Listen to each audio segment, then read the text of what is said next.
E aí, galera, tudo certo? Então, como eu tinha prometido, né? Hoje eu vou falar um pouquinho então sobre os benefícios do treinamento para quem é diabético ou pré-diabético.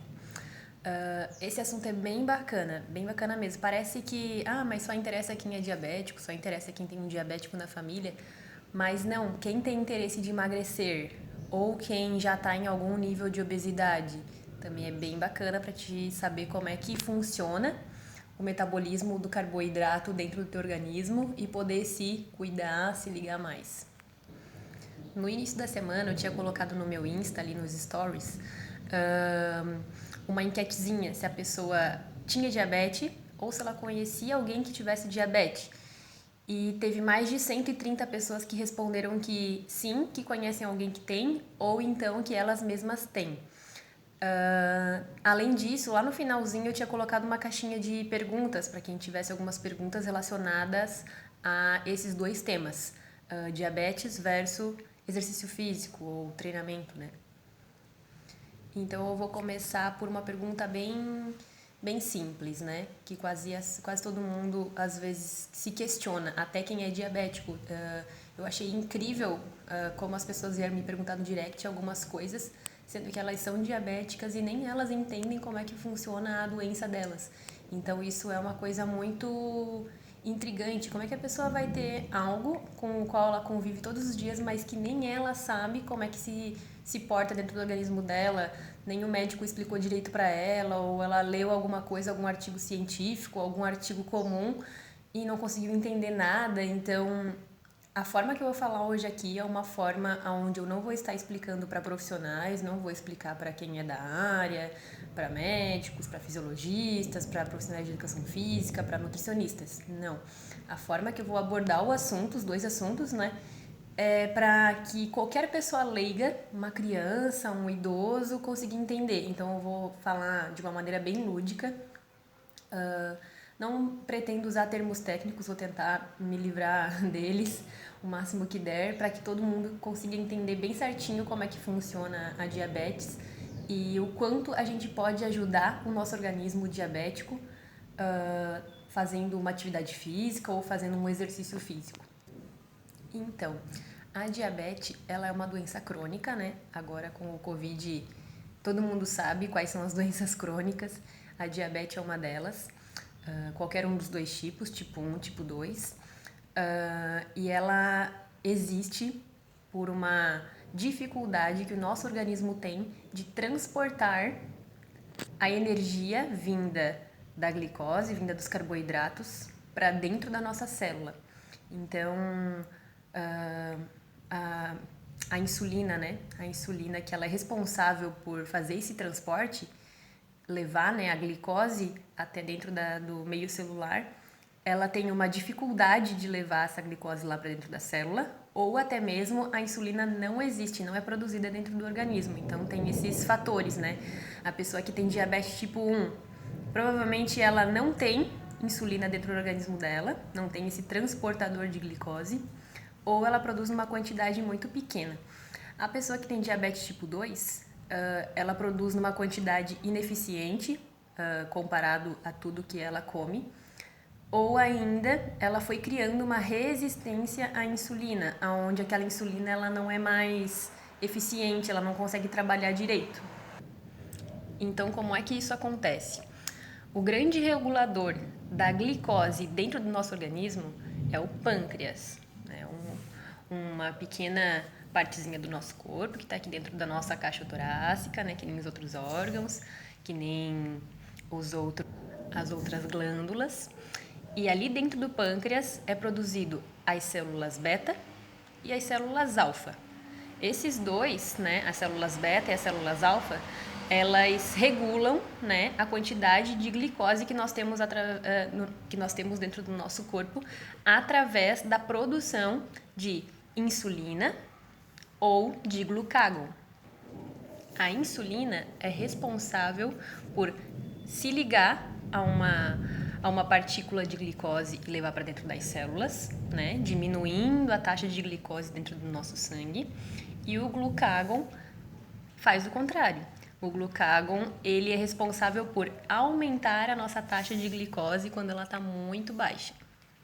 Então, as pessoas que têm diabetes tipo 1, elas têm uma deficiência, um problema no pâncreas delas, onde as células beta não produzem essa insulina ou produzem uma quantidade muito pequenininha. E quem tem a diabetes tipo 2, que é aquela diabetes devido aos nossos hábitos, a gente não nasceu com ela, mas a gente adquiriu ela através dos nossos hábitos, o nosso pâncreas ele também sofre uma alteração onde essas células beta produzem uma quantidade de insulina baixa, né? Mais baixa do que a quantidade de glicose que a gente come, ou produz uma insulina imperfeita, digamos assim, que não é capaz de ir lá e transportar a glicose para dentro da célula. Então, é isso que muitos diabéticos não sabem como funciona. Vamos imaginar assim, vamos pegar uma situação, um exemplo. Eu comi um pão, e daí esse pão fez ali a digestão dentro da minha barriga e tal.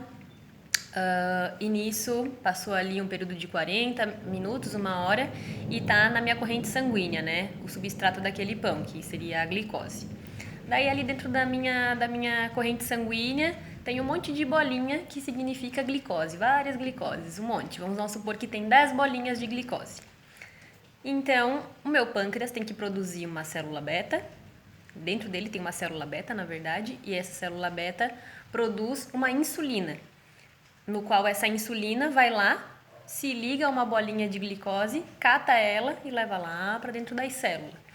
Agora vamos imaginar uma situação onde eu tenho 10 bolinhas de glicose, que sozinhas elas não vão lá para dentro da célula, ela não chegou lá na corrente sanguínea e para onde que eu vou? Não funciona assim. Ela não sabe para onde ela tem que ir, ela só fica ali no sangue. Fica ali livre, né? Sem um amiguinho para ir lá pegar o braço dela e levar para dentro da célula, ela não vai para lugar nenhum. Então, ela entrou na corrente sanguínea ali com as amiguinhas dela, tem umas 10 bolinhas de glicose ali, esperando alguém ir lá levar elas. Só que, de repente, em vez de vir 10 bolinhas de insulina, para se ligar a essas 10 bolinhas de glicose, não vem 10, vem só 5. Então, 5 insulinas vão lá e levam 5 glicoses para dentro da célula. Logo, a gente vai ter 5 glicoses que ficaram para trás, ficaram ali ocupando espaço dentro do nosso sangue, no qual, se a gente for medir a taxa de glicose, ela vai estar alterada, porque vai ter mais quantidade de glicose ali parada, né, livre, do que deveria ter. Sabendo disso, então, como é que a gente poderia usar o exercício físico, ou os esportes, ou alguma atividade física, mas o melhor mesmo é que seja exercício físico. Qual a diferença, né, da atividade física para o exercício físico? A atividade física, ela não tem uma periodização, ela não tem uma prescrição, ela é completamente aleatória. Eu vou fazer uma atividade que mexa o meu corpo, desde limpar uma casa até andar de skate, correr, andar de bicicleta. Não tem um tempo pré-determinado, não tem uma intensidade pré-determinada. O exercício físico não, né? O exercício físico, ele é premeditado, ele é calculado. A gente sabe exatamente quanto que a gente vai usar de carga, se vai usar carga, quantas repetições a gente vai fazer, por quanto tempo a gente vai fazer essa atividade. Então, é preferível ainda que seja exercício físico, que daí a gente tem como controlar melhor a taxa de glicose dentro daquele organismo que está sendo treinado, né? Mas como então? De que maneira, né? Mas como que o exercício físico me ajudaria, eu sendo diabética? Uma forma bem simples. A insulina, ela é um hormônio, que a gente já ficou sabendo aqui, que ele é capaz, a função dele é de transportar a glicose para dentro da célula. Só que a insulina não é o único transportador que existe dentro do nosso corpo. Existem outros transportadores de glicose, como o GLUT4. O GLUT4 não é um hormônio, ele é uma proteína. E essa proteína, ela é abundante dentro dos nossos tecidos musculares e também é abundante dentro dos nossos tecidos de gordura. O GLUT4, ele fica dentro das nossas células musculares. Vamos pegar as musculares, que é as que nos interessam, né?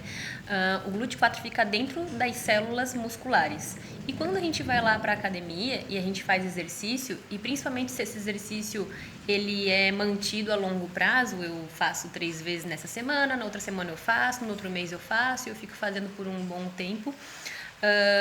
O glúteo 4, que está dentro das células de músculo, eles vêm até a membraninha da célula, permitindo que a glicose vá lá na beiradinha, na bordinha da célula e entre para dentro dela, usando aquela glicose como uma fonte de energia celular. Uma célula essa que está dentro da nossa musculatura. Então, se a gente mexe o nosso corpo, a glicose é captada através do glúteo 4, entra na nossa célula e é usada como fonte de energia. Como fonte de energia para a gente treinar, como fonte de energia para aumentar as nossas fibras musculares, como fonte de energia para a gente fazer um bom treino. Então, além disso, além desse transportador de glicose fazer um papel mais eficiente, além disso, treinar aumenta a nossa reação positiva à insulina. Então, como é que eu poderia explicar isso melhor de uma maneira que todo mundo pudesse entender? Se o nosso corpo produz pouca insulina, né, o nosso pâncreas ali produz pouca insulina, insulina é essa que vai usar para transportar a glicose para dentro das células. Se você é um diabético de tipo 1, provavelmente você vai estar injetando insulina medicamentosa, né? Já que você não produz tanta insulina dentro do organismo quanto necessita. Então, essa insulina, com o tempo, ela também vai ficando cada vez mais ineficiente, principalmente se você é sedentário, se você não se alimenta corretamente. Então, além do exercício físico melhorar a captação de glicose através do glúteo 4, o exercício físico também promove com que a insulina que você injeta seja mais eficiente. Ela não fica mais resistente a se conectar a uma glicose e levar para dentro das células. Então, com o tempo, a gente vai criando uma resistência à insulina. E essa resistência, ela diminui se a gente treina. Bruna, então, se eu sei que treinar causa isso tudo, qual seria o melhor treino para mim fazer, para eu fazer, né? Eu teria que fazer um treino cardio, o melhor treino seria ir lá para a sala de musculação puxa-ferro, fazer um treino de força, fazer um treino de hipertrofia, qual é o melhor treino, né? Então, qualquer um desses dois tipos de treino trazem benefícios, porém, por incrível que pareça, muitas pessoas acham que caminhada, exercícios predominantemente cardio, né, seriam melhores, mas não.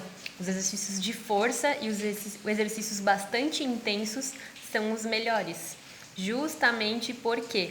Porque eles estimulam 2 tipos de fibra muscular no nosso corpo, que são as fibras do tipo 2A e as fibras do tipo 2B.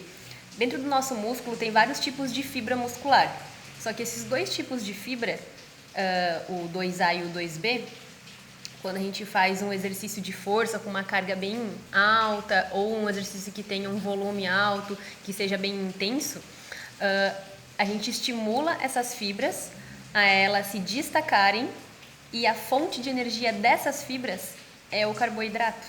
Então, outras fibras musculares não têm como fonte de energia o carboidrato, mas sim a gordura.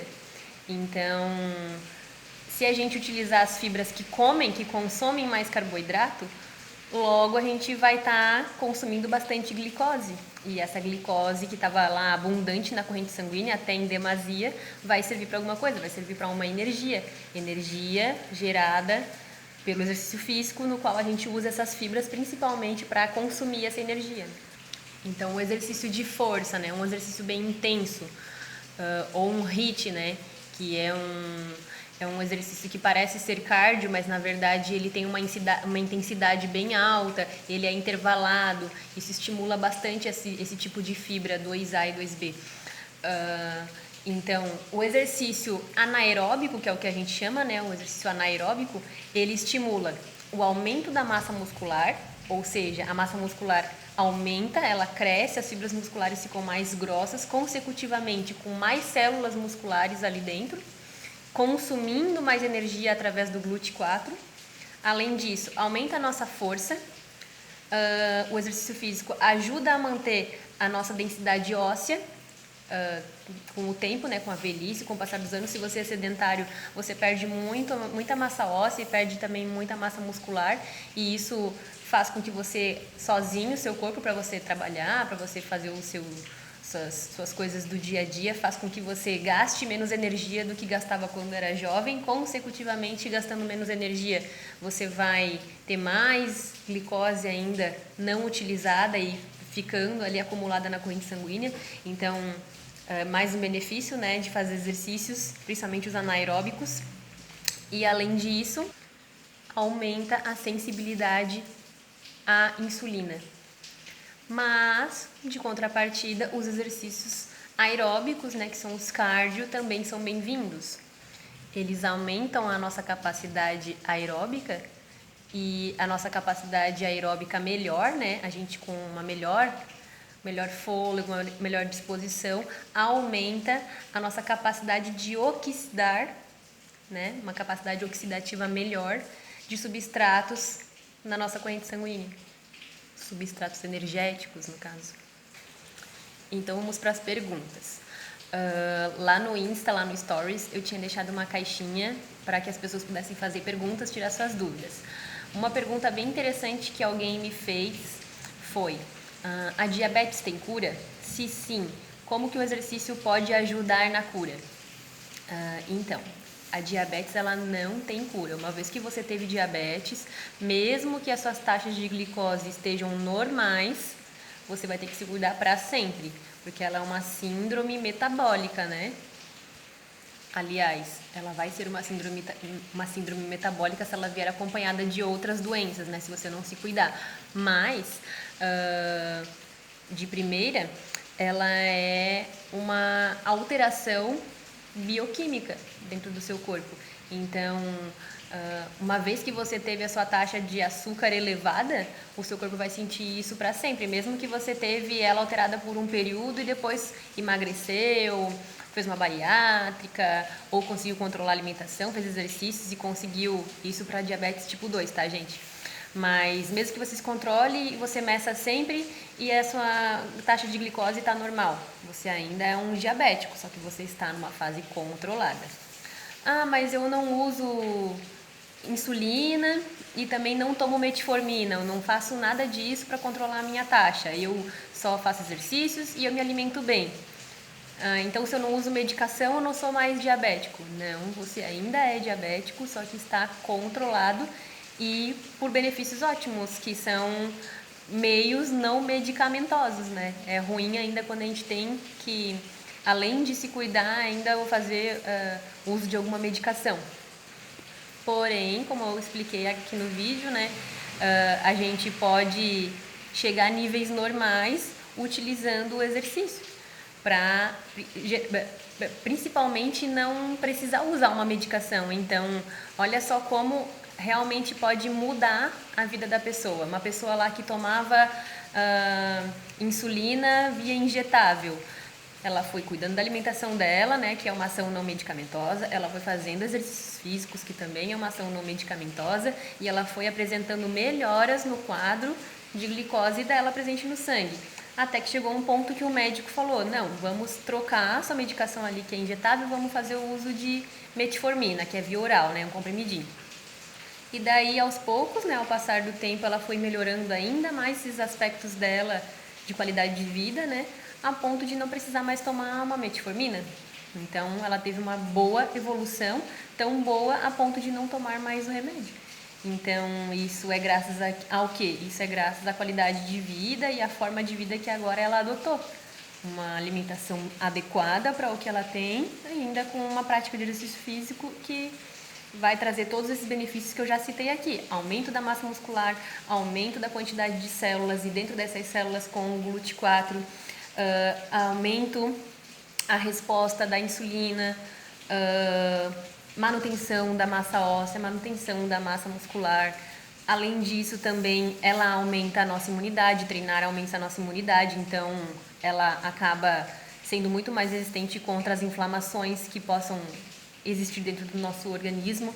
E como todo mundo sabe, o excesso de açúcar no sangue deixa o nosso corpo bem ácido, em vez de ele ficar alcalino, ele fica bem ácido, então a presença de outras doenças é bem comum para quem tem diabetes, né? Ela acarreta outras doenças. Então a gente sabe que, embora não tendo cura, ela é bem controlável, né? Se a pessoa for uma pessoa bem consciente e conhecer a doença. É para isso que eu estou fazendo esse vídeo, para que as pessoas que, mesmo tendo a doença, não sabem muita coisa sobre ela, possam entender melhor a doença. Quais são os principais pilares, né, da Sociedade Brasileira de Diabetes? O que eles defendem? Eles defendem que o primeiro passo para ter um bom resultado contra a diabetes é, em primeiro lugar, conhecer a doença, saber como ela funciona dentro do teu organismo. Segundo, ter uma alimentação adequada e correta. Terceiro, praticar exercícios físicos regularmente. E a quarta, e também muito importante, é manter isso, dar manutenção a tudo isso. Não parar de fazer depois que a tua taxa está regular, entendeu? Uma outra pessoa me perguntou por que eu tenho hipoglicemia geralmente depois do treino. Então, isso é uma pergunta bem comum que muitas pessoas até ficam intrigadas. Tem gente que acha que diabético não pode treinar, porque depois do treino o diabético passa mal. É comum, gente, é comum as pessoas depois do treino terem uma queda brusca, né, na taxa de glicose. Mas por que isso acontece? Pode ter vários fatores envolvidos aí. Pode ser que essa pessoa tenha errado na dose de insulina dela. Pode ser que o exercício físico tenha sido muito intenso para ela, mas também pode ser porque ela comeu pouco. Pode ser que ela tenha comido pouco ou nada antes de treinar. Daí, é claro, né? Imagina, sem ter nada de glicose ali naquela corrente sanguínea para ser gasta, né? Com certeza a pessoa teria uma hipo. Ou então, se ela errou a dose de insulina, ela deu uma dose muito alta de insulina e daí aquela insulina foi lá, captou tudo que tinha de glicose e aquela glicose serviu para o primeiro instante do treino e depois acabou, não tem mais. Então no final do treino ela já vai estar sem energia, né? Teve uma outra pessoa também que me perguntou o contrário. Me perguntou por que ela tem uma hiperglicemia logo depois de treinar, que não é tão comum, né? Uma hiperglicemia seria uma taxa de glicose super elevada, né? Logo após treinar. Ué, como que ela tá com a taxa bem alta, tá cheia de glicose no sangue logo após treinar, sendo que ela gastou um monte de energia no treino, né? Por que isso aconteceria? Pode ser porque ela também errou na taxa de glicose, de insulina, aliás, tomou pouca insulina, logo aquela insulina ali não foi suficiente para carregar as energias da glicose para dentro da célula. Mas uma coisa muito comum, é a pessoa comer muito ou comer muito perto da hora de treinar. Vamos dar um supor ali, né? Em vez de comer 1 hora antes do treino, a pessoa comeu 20 minutos antes do treino. Daí o que vai acontecer? A gente sabe que vai demorar uns 40 minutos, 1 hora, até a digestão ser feita e aquela comida ir na nossa corrente sanguínea para servir de energia. Então, se ela comeu 20 minutos antes do treino, ela vai treinar o início do treino sem comida para gastar. Então, o nosso organismo vai quebrar um monte de glicogênio e vai liberar na nossa corrente sanguínea. Nosso organismo é bem inteligente, ele não vai deixar a gente sem energia, sem uma fonte de energia. Então, o nosso organismo vai liberar um monte de glicogênio, que também é uma fonte de energia, armazenada também dentro do nosso pâncreas, né? Quebra um monte de glicogênio. No início do treino, então, eu tenho ali o que está me fazendo me manter no pique, no ritmo do treino, é o glicogênio. Daí, lá no finalzinho do treino, quando o treino já está acabando, a minha digestão foi concluída e entrou na minha corrente sanguínea um monte de glicose do que eu tinha comido lá antes do treino, 20 minutos. Então, eu não gastei comida no treino. Eu gastei glicogênio. No final do treino, entrou comida com um monte de glicose. Só que daí eu parei de treinar. Então, logo após o treino, aquela pessoa ali vai estar com uma taxa de glicose elevadíssima. e bem perigoso. O que ela poderia fazer para reverter isso, né? Ter que tomar uma insulina logo depois do treino ou treinar por um período um pouco maior, ficar mais um tempo lá fazendo exercício para gastar aquela glicose que está ali em excesso, né? Agora utilizar ela, no caso. Como é que eu identifico que eu estou tendo uma hiperglicemia? Geralmente, os sintomas assim que são mais notáveis, né? A gente vai sentir que a nossa pele e a nossa boca tá bem seca. A gente vai ficar com vontade de fazer xixi o tempo inteiro. A gente vai sentir fome, vai estar com muita fome. A gente vai sentir sede e ainda vai ficar cansado. Às vezes vai sentir fraqueza. Então, esses são sintomas bem comuns para quem está com uma taxa de glicose bem alta. É bom ficar atento quem tem aluno aí diabético ou quem é diabético e treina por conta própria, ou mesmo que não treine por conta própria, né? Treine numa academia supervisionado por um instrutor, fica ligado com esses sintomas. Como eu poderia identificar o contrário, né? Identificar uma hipoglicemia, uma taxa baixa de glicose. Essa pessoa, ela pode sentir fome ou não também, mas ela pode sentir uma fome maior do que o comum. Ela pode ficar com a pele úmida, ela vai ter calafrios, ela vai ter tremores, ela pode também sentir cansaço, fraqueza, mas bastante cansaço, assim. Não ter, né, energia, já que ela está com uma taxa de glicose baixa, não ter energia nem para se levantar, talvez até tenha um desmaio. Então, esses são os sintomas que a pessoa que está com uma hipo pode notar, ficar mais ligado caso esteja treinando e sinta. Não só se estiver treinando, tá, gente? Vamos dar um supor que a pessoa diabética teve que descarregar um carro. Foi fazer compras no mercado, chegou em casa e foi descarregar todas as compras sozinho. Se a pessoa é sedentária, se a pessoa não se mexe, não faz nada, qualquer atividade física mais intensa, né? Atividade no geral, vai, sei lá, correr, dar um tiro de corrida para brincar na rua, ou vai descarregar um porta-malas, vai limpar uma casa ali mais rapidão ali porque tá com pressa, já é um esforço físico bem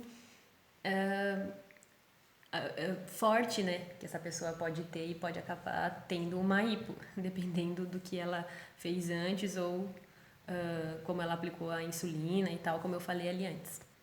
E por último, né, como ali na minha página me seguem todo tipo de pessoas, teve uma pergunta que foi bem interessante, só que eu não gostaria de ter falado sobre esse assunto aqui para não estimular as pessoas a fazerem o uso, mas tem que responder, né? Eu falei que responderia aqui no vídeo. Uma pessoa me perguntou, me deu o exemplo, né? Geralmente quem é fisiculturista faz uso de insulina para ficar fortão, né? Para aumentar o volume de massa muscular, ficar mais definido. Não tô dando a dica para ninguém. Galera, vocês têm que entender que quem é fisiculturista é atleta, o que eles fazem da vida deles é a nível de atleta. Tem atleta que não pode usar nenhum tipo de anabolizante sintético, né? Nenhum tipo de hormônio. Às vezes eles usam hormônios masculinos para crescer, né? Testosterona. Às vezes eles usam insulina também. Isso é uma curiosidade. Usam insulina para ter mais energia, para treinar melhor, para crescer mais. Mas o que essa pessoa me perguntou foi: o diabético, né, que injeta insulina, ele tem uma probabilidade de ser mais hipertrofiado do que uma pessoa normal? Ou ele tem a chance de crescer a musculatura dele mais rápido do que uma pessoa normal? Então, sendo bem sincera, claro que vai depender, né? Mas nesse caso eu posso dizer com mais segurança de que dificilmente, porque ele não usa a insulina para fazer esse crescimento. Ele usa só para estabilizar as taxas de glicose no sangue dele. Então, o que o fisiculturista geralmente faz? Ele já tem uma taxa de glicose bem normal na corrente sanguínea dele e ele usa uma dosagem de insulina para estimular aquela insulina a levar mais energia para dentro da célula e aquela energia ali ser um gás, uma coisa extra para ele dar mais ainda no treino, crescer mais e consecutivamente ficar mais musculoso. Só que o diabético não pode aumentar a taxa de insulina dele, a ingestão de insulina dele. Ele já usa uma insulina suficiente só para dar manutenção para o organismo dele. Se ele vier dar uma dose um pouquinho maior, daí ele vai desencadear um problema metabólico dentro dele, ele vai desequilibrar aquilo que ele está tentando equilibrar. Então, se ele der uma quantidade de insulina maior, que seria para levar mais energia para dentro da célula, ele pode causar uma hipoglicemia, né? É porque tá bem ali, é bem uma linha bem tênue. Então, se tu der uma descuidada na insulina para mais, pode te causar uma hipo. Se tu der uma descuidada na insulina para menos, pode te causar uma hiper. Então, é praticamente impossível a pessoa que é diabética, né, utilizar da insulina para esse meio, né, para hipertrofia. É mais fácil, então, ela utilizar de um alimento, alguma coisa. E, na verdade, o próprio fisiculturista, né, também não precisaria estar utilizando a insulina para levar mais energia para dentro das células. Basta ele treinar mais, que assim a musculatura dele vai ficar maior e ele vai estimular essa energia a chegar dentro do músculo dele através do GLUT4. É mais saudável, digamos assim, e